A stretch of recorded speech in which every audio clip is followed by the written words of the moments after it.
So today we're going to show you how to disconnect your Wyse and hook everything up to your new workstation.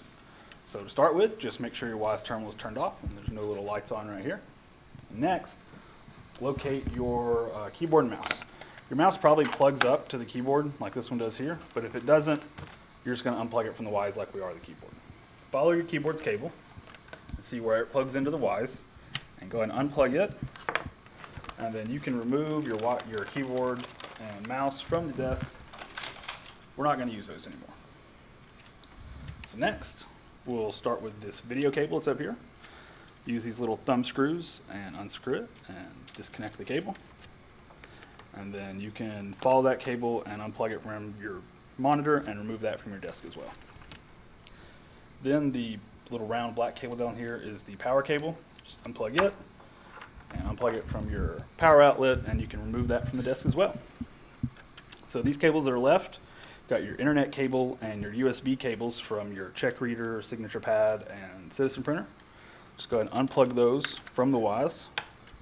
And these you're going to want to run up through your desk, through the hole in the top of your desk, because that's where they're going to plug into your new workstation at. And once you have your Wyse unplugged, just go ahead and take it out of the desk, and you'll ship that back to corporate later. Your new workstation, the monitor with the workstation already attached back here, and this little flip up door is where we're going to plug those cables from your Wyse. So we'll start with the internet cable, and it plugs into the top up here, and then just take your USB cables and plug them into the USB ports that are right under that Ethernet port.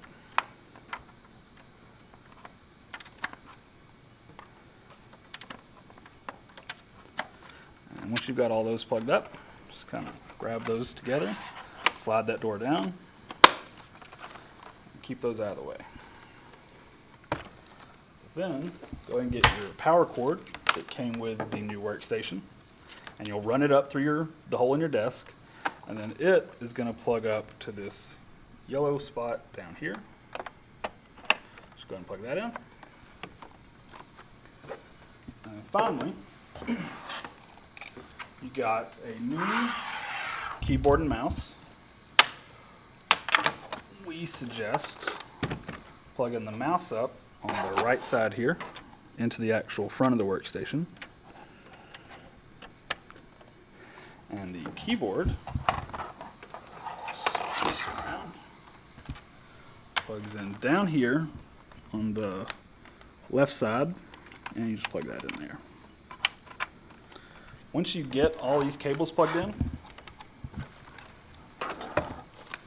this little red clip down here is to just keep them all together and keep them out of the way. So you can just take all your cables, kind of bunch them up, and then slip this little red clip on to keep them bunched up and out of the way so it'll look a little bit nicer. And now everything's plugged up to your new workstation.